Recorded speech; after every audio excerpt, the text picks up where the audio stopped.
नमस्कार दोस्तों, मैं Mahesh Mishra mystery of leaves के चैनल पे आपका स्वागत करता हूँ। दोस्तों, गर्मी की बात हो रही थी। गर्मी, समर, यानी जैसे ही 35 डिग्री क्रॉस करता है हमारे लिए, प्लांट्स के लिए, बगीचे के लिए गर्मी का मौसम शुरू हो गया। और गर्मी का मौसम शुरू होते ही हमारे प्लांट्स को, हमारे बगीचे को, हमारे पौधों को कुछ विशेष ध्यान रखने की जरूरत पड़ती है। पौधों में जब तेज धूप पड़ती है तो विल्टिंग शुरू हो जाती है। उसमें जो पानी हमने लगाया है वो एवोपरेट जल्दी हो जाता है और पौधों को उतनी नमी नहीं मिलती जितनी उसको दिन भर जरूरत होती है। तो कारण उसका रिजल्ट क्या होता है कि पत्ते विल्ट हो जाते हैं और शाम तक आते आते पत्ते एकदम आपके मुरझाए लगते हैं। और ये यदि रोज रोज होगा तो आपके पौधों में नुकसान होगा। तो सबसे पहले और सबसे ज़रूरी जो उपाय है गर्मी से बचने के लिए आपके पौधों के लिए, वो धूप से बचाना है। धूप से बचाने के लिए सबसे प्राचीन और सबसे कारगर जो तरीका है वो होता है शेडिंग। कि आप अपने बगीचे पे, अपने बालकोनी में, अपने प्लांट्स के ऊपर शेडिंग नेट डाल दो। और आजकल बहुत तरह के शेडिंग नेट अवेलेबल हैं। उदाहरण के लिए जैसे मैं आपको बताऊँ, बड़ा कॉमन है एग्रो शेडिंग नेट। मैं आपको दिखाता हूँ।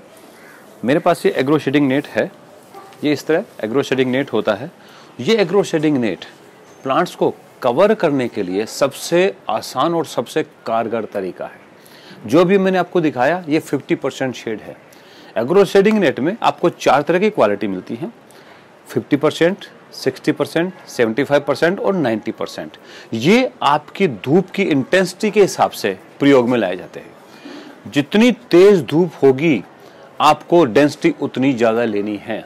जैसे आपका यदि साउथ फेस है और आपको लगता है कि सारा दिन और बहुत तेज आपके यहाँ धूप रहती है तो आपको 90% एग्रो शेडिंग नेट यूज़ करना चाहिए।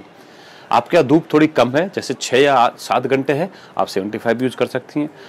6 घंटे से थोड़ा सा कम है, 5 घंटे 4 घंटे है तो आप 60% यूज़ कर सकती हैं। और आपको यदि सुबह की बहुत तेज़ धूप है या शाम की पर्टिकुलर एक टाइम पे बहुत तेज़ धूप है, बाकी कोई ज़्यादा धूप नहीं है, तो आप 50% आप यूज़ कर सकती हैं। देखिए, खासकर आजकल क्या हो रहा है, अपने को प्रॉब्लम हो रही है लॉकडाउन की। आपके पास अवेलेबिलिटी नहीं है, एग्रो शेडिंग नेट नहीं है, तो आपको चिंता करने की कोई ज़रूरत नहीं है। आपके घर में जो भी पुरानी डिस्कार्डेड बेड शीट्स होती हैं कॉटन की, लंबी चौड़ी, उनको आप एज ए शेडिंग नेट आप अपने प्लांट्स को कवर कर सकती हैं। वो भी आपका सन प्रोटेक्शन का काम करेगा। हमारा उद्देश्य सिर्फ सीधी धूप को अपने पौधों तक पहुंचने से बचाना है। प्लांट्स की लोकेशन एक ऐसा महत्वपूर्ण बिंदु है जो आप लोगों को ध्यान रखना है। आपके टेरेस पे, आपके बालकोनीज में, आपके कंटेनर गार्डनिंग में, जहाँ भी आप अपने पौधों को रखते हैं, आप ये ध्यान रखें वहाँ पे धूप की इंटेंसिटी कितनी है। तो आपको कोशिश ये करनी है प्लांट्स को रिलोकेट करना है। और रिलोकेट इस तरह से करना है कि धूप का इम्पैक्ट कम से कम हो। रिलोकेशन में जैसे देखिए, मैं आपको एक उदाहरण के लिए दिखाता हूँ। मैंने क्या किया है अपने यहाँ कि धूप से बचने के लिए, ये मेरे पास कॉर्नर है, ये डार्क कॉर्नर है, यहाँ पे धूप की कमी है, यहाँ धूप डायरेक्ट नहीं आती, तो मैंने प्लांट्स को इस जगह एक इकट्ठा करके रख दिया है। उससे क्या हो रहा है कि धूप यहाँ पे नहीं आती और मेरे पौधे देखिए आप कितने हेल्थी और कितने हैप्पी हैं। क्यों? कि धूप का इम्पैक्ट यहाँ नहीं पड़ रहा है। जैसा मैंने आपको बताया, वाष्पीकरण, एवोपोरेशन क्या होता है कि प्लांट्स की नमी जो यहाँ है, ये नमी उड़ना शुरू करती है धूप की वजह से, और ये नमी उड़ने के बाद प्लांट्स की जड़ों में नमी खत्म हो जाती है, प्लांट्स विल्ट करना शुरू कर जाते हैं। अब हमारा मेन पर्पज है प्लांट्स की नमी को बचाना। अब इस नमी को बचाने का सबसे आसान और कारगर तरीका है मल्चिंग, यानी इसको कवर करना। अब कवर करने के लिए, अब देखिए मैं आपको एग्जांपल दिखा रहा हूँ। ये मेरे पास एक पौधा है, ये इसकी पोजीशन है। अब इसको मल्चिंग कैसे करते हैं? तो सबसे ज्यादा इंपॉर्टेंट है मल्चिंग में, सबसे पहले आपको अपने पास जो भी कंपोस्ट हो, चाहे वो वर्मी कंपोस्ट हो, चाहे वो लीफ मोल्ड हो, चाहे पत्ते की खाद हो, किसी भी प्रकार की बल्क मैन्योर, फर्टिलाइजर्स आपको यूज नहीं करने हैं, बल्क मैन्योर, वो आपको इसमें पहला लेयर मल्च करना है। मैं आपको उदाहरण के लिए दिखाता हूँ। मेरे पास यहाँ पे ये वर्मी कंपोस्ट है, ये वर्मी कंपोस्ट है। और ये वर्मी कंपोस्ट आपको क्या करना है, ये चाहे वर्मी कंपोस्ट लो, आप चाहे गोबर की खाद लो, आपको इसको अच्छे से, आपको एक लेयर, आपको इसमें पहली लेयर आपको ये कवर कर देनी है। अब देखेंगे पहली लेयर आपने कवर कर दी, ये मल्चिंग का पहला स्टेप हो गया। अब इसको देखिए ये पानी को सोखेगी, नमी बना के रखेगी, लेकिन इसको डायरेक्ट सन हिट ना करे। इसके लिए हम लोग क्या करते हैं, इसके ऊपर एक प्रोटेक्शन लेयर डालते हैं, सुरक्षा कवच। अब सुरक्षा कवच के लिए हमारे पास सबसे आसान और सबसे कारगर तरीका होता है कि आपके घर में जितने भी गमले के टूटे हुए टुकड़े होते हैं या लाल ईंटें होती हैं उनके टुकड़े, मैं आपको दिखाता हूं। मेरे पास ये देखिए, ये कुछ ईंटों के टुकड़े हैं। आप देखिए ईंटों के टुकड़े हैं, ये ईंटों के टुकड़े हो गए, ये गमले के टुकड़े हैं। आपको ये लेने हैं। अब ये ईंटों के टुकड़े और गमले के टुकड़े आपका इसका प्रोटेक्शन लेयर होगा। आपको क्या करना है, इस खाद के लेयर के बाद आपको ये ईंटों के छोटे टुकड़े से और पत्थर इनके टुकड़ों से आपको इसको कवर कर देना है। आप इसको पूरा जितना कवर करेंगे, आप इसको जितना कवर करेंगे, और आपको ये ध्यान रखना कि जितने छोटे टुकड़े हैं वो अंदर जाएं और इन छोटे टुकड़ों के ऊपर आप बड़े टुकड़े यूं लगा दें।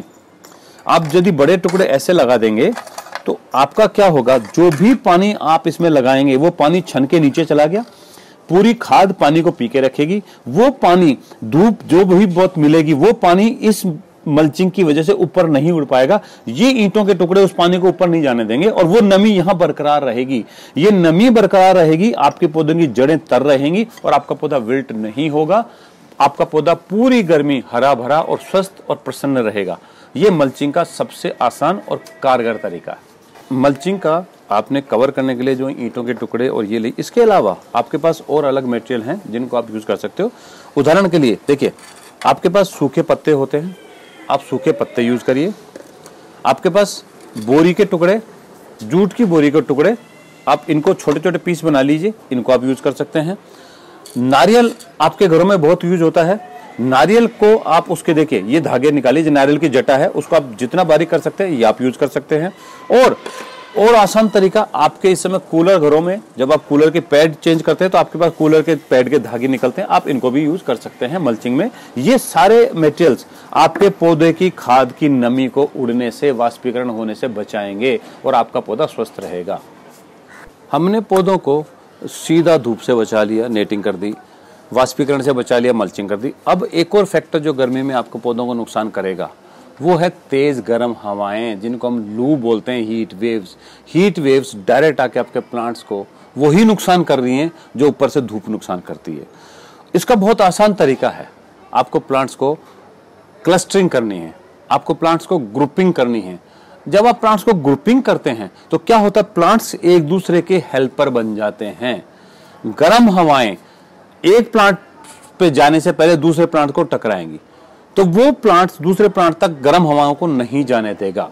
ग्रुपिंग से ये होता है कि गलती से भी कोई भी वाष्पीकरण हो रहा है तो ग्रुपिंग वहां पे एक ठंडक क्रिएट करती है, एक नमी का माहौल क्रिएट करती है और आपके प्लांट्स को एक अच्छा अनुकूल वातावरण प्रदान करती है। तो ग्रुपिंग और क्लस्टरिंग एक बहुत महत्वपूर्ण पॉइंट है आपके प्लांट्स को गर्म हवाओं से, धूप से और इन गर्मी से बचने के लिए। जैसे मैं आपको भी समझा रहा हूं, मैंने प्रैक्टिकली देखिए आप क्या किया है मैंने, कि मेरे को इस दिशा से गर्म हवाएं आती हैं जो मेरे प्लांट्स को नुकसान कर सकती हैं, तो मैंने उनको बचाने के लिए एक तरह से बफरिंग की है। यहाँ पे प्लांट्स मैंने देखे, यहाँ प्लांट्स रख दी हैं, ये बड़े प्लांट्स रख दी हैं और फिर छोटे प्लांट्स हैं, तो इधर से आने वाली गर्म हवाएं मेरे छोटे नाजुक प्लांट्स को नुकसान नहीं करती, क्योंकि ये जो बफर है, ये बफर उस गर्म हवाओं को रोक लेता है, उसको नुकसान नहीं करने देता और मेरे प्लांट्स आप देखिए बिल्कुल सुरक्षित हैं। और इनको आप गौर करेंगे, मैंने ग्रुपिंग करके बहुत घने रख दिए हैं जंगल की तरह से। अब जितना जंगल बनाएंगे, जितना क्लोज करेंगे, प्रकृति अपने आप को उतना सहायक होगी। कोई भी वाष्पीकरण बाहर नहीं जाएगा, वो यहां आपको ह्यूमिडिटी क्रिएट करेगा। तो गर्म हवाएं, धूप और ये तेज गर्मी आपके प्लांट्स को नुकसान नहीं करेंगी। बफरिंग में आप अपने प्लांट्स को लगाते हैं, ग्रुपिंग करते हैं। इसके अलावा आपको लगता है कि आपके पास कहीं से हवा आ रही है, आप उस जगह पर्दे की तरह से agro shading net, green shading net को आप लगा सकती हैं, सो दैट वो वहां से आने वाली हवाओं को रोक लेगा। इसके अलावा एक और बेहतर तरीका है, इन सब करने के अलावा जब आपने एक जंगल बना दिया, ग्रुपिंग कर दी, एक क्लस्टरिंग कर दी आपने, तो ह्यूमिडिटी मेंटेन करने के लिए आपको मिस्टिंग करनी चाहिए। मिस्टिंग से मतलब होता है कि आपके प्लांट्स में आप रेगुलर पानी तो डालते ही डालते हैं, इसके अलावा आप कोई भी एक स्प्रे बोतल, पंप, छोटा पंप, कैसा भी, आप उससे मिस्ट करिए। जब आप मिस्ट करेंगे तो आप देखिए ये जो मिस्ट है, ये जो नमी है, ये सारी नमी यहाँ के माहौल को ह्यूमिडिटी देगी और ये नमी आपके प्लांट्स के लिए बहुत आवश्यक है। पूरी गर्मी में आप यदि दिन में सुबह शाम आप मिस्ट करते हैं तो मतलब आपके अपने पौधों की नमी कहीं भी लॉस्ट नहीं होगी और आपके पौधे स्वस्थ बने रहेंगे। जब आप मिस्ट करते हैं तो मिस्ट करने के कई बेनिफिट्स होते हैं। एक तो आपके पौधों की नमी बनी रहती है, आपके पौधों में कहीं भी किसी तरह के पानी की कमी नहीं होगी। दूसरा जो सबसे महत्वपूर्ण और सबसे आवश्यक है वो ये कि मिस्ट करने से आपके पत्तों का सरफेस क्लीन हो जाता है, पत्तों पे जमी मिट्टी धूल खत्म हो जाती है और पत्तों का सरफेस जब क्लीन हो गया तो जैसे ही धूप, प्रकाश और लाइट मिलती है पौधे अपना खाना बनाना शुरू कर देते हैं, जिसको आप लोग फोटोसिंथेसिस कहते हैं, यानी प्रकाश संश्लेषण। पौधे अपना खाना धूप से बनाते हैं। तो आपने जो थोड़ी बहुत धूप इसको दी है, पत्ते साफ हो गए मिस्ट की वजह से, तो प्रकाश संश्लेषण से पौधे अपना खाना बनाना शुरू करेंगे। जितनी पत्तियां साफ होंगी उतना खाना अच्छा और पौधे स्वस्थ रहेंगे। जो पौधे आपके बड़े गमलों में हैं या मसलन आपके सब्जी की पौधे हैं, आपने सुबह पानी दिया या शाम को पानी दिया, फिर भी दिन भर की धूप और दिन भर की तेज गर्मी कई बार उनके लिए उतना पानी सफिशिएंट नहीं होता, तो हम लोग क्या करते हैं, दिन भर उनको सस्टेन करने के लिए ड्रिप इरिगेशन का यूज करते हैं, यानी बूंद बूंद पानी। अब बूंद बूंद पानी आपको कोई हाईटेक करने की जरूरत नहीं है, आप अपने घर पे पुराने मटकों से आप ड्रिप इरिगेशन बना सकते हैं और आप वो अपने पौधों में रख सकते हैं। तो वो एक एक बूंद दिन भर आपके पौधों को नमी बरकरार रखेगा। जैसे मैंने देखिए पुराना मटका, हम लोग जो पूजा में काम लेते हैं, मैंने ये पुराना मटका लिया, इसमें नीचे होल करके मैंने कोड लगा दी, ये था। अब आप इसको गौर करिए, देखिए एक एक बूंद ये पानी आता रहता है और ये आपके पौधों को नमी रखेगा। आपको क्या करना है, आपके बड़े गमले में इस मटके को प्लेस कर देना है। प्लेस करने के लिए आप इस तरह का ट्राइपॉड यूज कर सकती हैं। आप ट्राइपॉड पे अपने मटके को गमले में रख सकती हैं। और आपके पास अभी लगता है कि ट्राइपॉड नहीं है, तो आप इस मटके को 2 ईंटों के ऊपर या किसी भी तरह से रख दीजिए। ये धागा आप गौर करें तो एक एक बूंद देखिए, एक एक बूंद पानी आ रही है और ये सारा दिन आपके पौधों को नमी बरकरार रखेगा। गर्मी में ये सब उपाय करने के अलावा हमको कुछ आवश्यक बिंदु हैं जो ध्यान रखनी है और हमको वो करना ही करना है। आप जब मल्चिंग कर देते हैं, कवर कर देते हैं, उसके अलावा आपको प्लांट्स में कहीं भी वीड्स नहीं आने देने हैं, क्योंकि वीड्स यदि आ गए, अनवांछित घास आ गई, तो वो आपके पौधों से नमी को चूसेगी, आपके पौधों की पोषक तत्वों को चूसेगी। तो आप टाइम टू टाइम उसमें निराई और गुड़ाई करते रहें। निराई और गुड़ाई करने का मुख्य उद्देश्य ये होता है अनवांछित ग्रोथ, यानी जो उसमें से घास, वीड्स निकलते हैं उनको निकालना। दूसरा, हम लोग टाइम टू टाइम उसमें गुड़ाई इसलिए करते हैं कि क्योंकि हमने बार बार ज्यादा पानी दिया है तो रूट्स रोटेट न हो जाए, रूट्स आपके फर्मेंटेड वो आपकी सड़ न जाए। आपको क्या करना है, गुड़ाई करने से उसका एरेशन बढ़ जाएगा और जो आपने मल्चिंग करी है वो रिवाइव हो जाएगी। तो निराई और गुड़ाई समय पे बहुत जरूरी है। इन बातों के अलावा मैं कुछ महत्वपूर्ण बिंदु, कुछ इंपॉर्टेंट पॉइंट्स आपको और बताता हूं कि आपको क्या चीज खास ध्यान रखनी है कि आपके पौधे गर्मी में परेशान न हो, आपके बगीचा और आपका पौधा खराब ना हो। सबसे महत्वपूर्ण और सबसे इंपॉर्टेंट चीज, हर जगह बालकोनीज में हमारे एसीज की आउटडोर यूनिट होती हैं या एसीज का बैग होता है। आपको ध्यान रखना है कोई भी पौधा, कोई भी प्लांट आपको उस जगह प्लेस नहीं करना जहां एसी का बैक फायर होता है।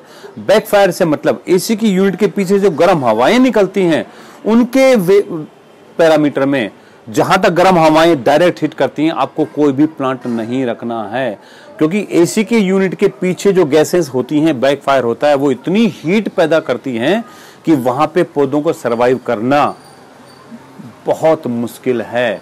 तो पहला पॉइंट, आपको एसी के बिल्कुल बैक में जहां उसकी फायर होती है, बैक फायर होती है, वहां आपको नहीं करना है। दूसरा, जहां आप एसी नहीं, कूलर यूज करते हैं, तो कूलर भी क्या करता है, बाहर की हवाओं को खींच के आपके कमरे में ले जाता है ठंडा करके। तो वो जो इनटेक है, प्रेशर ऑफ इनटेक एयर, उसके बीच में आपने पौधे रख दिए, तो कूलर जब प्रेशर के साथ खींचता है तो वो क्या करेगा, पत्तों की नमी को भी हवा के साथ खींचेगा, तो आपके पत्तों की नमी कम होती जाएगी, आपका पत्ता सूख जाएगा। तो कूलर के बिल्कुल पीछे आपको पौधे नहीं रखने हैं। तीसरा जो बहुत इंपॉर्टेंट है और शायद आप लोग नोटिस नहीं करते, कभी कभी क्या होता है, आपको लगता है कि हमने सारी सुविधाएं कर दी, सब कुछ किया, लेकिन हमारे पौधों के ऊपर से बर्निंग आ रही है, लीफ बर्न हो रही है, पत्ते जल रहे हैं, धूप नहीं आ रही। आपने कभी शायद नोटिस नहीं किया, मेट्रो सिटीज में फ्लैट सिस्टम है या कोठियां बनी है तो एक दूसरे के आमने सामने होता है। कई बार सनलाइट किसी सामने वाले के घर से रिफ्लेक्ट होके आपके पौधों पे फोकस बनाती है। किसी के घर पे विंडो से, उसके ग्लास से, उसके रेलिंग से यदि सनलाइट रिफ्लेक्ट होके आपके प्लांट्स पे आ रही है, आपके पत्तों पे आ रही है, तो वो बर्निंग स्पॉट बन जाएगा, वो मैग्नीफाइंग ग्लास की तरह काम करता है। आपने कहीं भी किसी भी पौधे के पत्तों पे बर्निंग स्पॉट देखा तो आपको नोटिस करना है कि वो क्यों है। आप अपने सराउंडिंग्स में देखिए, जो भी शीशा, मेटल या कोई भी ऐसा ऑब्जेक्ट है जिससे सन रिफ्लेक्ट हो सकती है, तो आपको सुबह दोपहर ये ध्यान रखना है, एक दो दिन वॉच करना है कि वो बर्निंग स्पॉट कहां से बन रहा है, किस जगह बन रहा है। तो जो burning spot because of others not of yours, किसी और की वजह से रिफ्लेक्टेड पॉइंट आपके पौधों पे आ रहा है, तो उस पॉइंट को आप अवॉइड करिए, उस पॉइंट पे कोई पौधे मत रखिए। और आपको लगता है कि आपको पौधे रखने हैं तो उसके पौधों के और बर्निंग पॉइंट के बीच में कोई बैरियर बना दीजिए, कोई ऐसा ऑब्जेक्ट लगा दीजिए, पर्दा, तो वो सनलाइट, वो बर्निंग फोकस आपके पत्तों तक ना पहुंचे। ये आप ध्यान रखेंगे तो जो unwanted enemy of your plants, उसको आप रोक पाएंगे। तो दोस्तों, गर्मियों के टिप्स मेरा ये वीडियो उम्मीद आपको बहुत पसंद आया होगा।